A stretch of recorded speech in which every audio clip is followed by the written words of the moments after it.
Maaga pa lang, nagsimula na ang trek ng mga hikers mula sa jump-off, pahon sa daang punong-puno ng mga kahoy.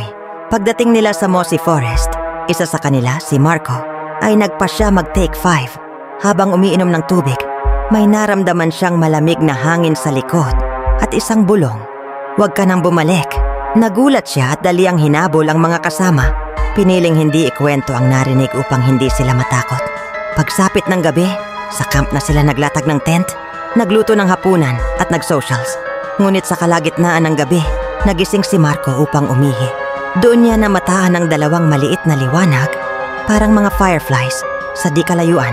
Kinabukasan habang nagluluto ng agahan, napag-usapan ng mga kasama na may narinig. Silang yabag na tila malaking hayop malapit sa tent. Biglang lumapit ang guide.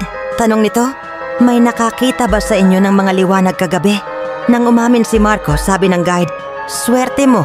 Nais kanilang makilala ang mga nagbabantay ng bundok.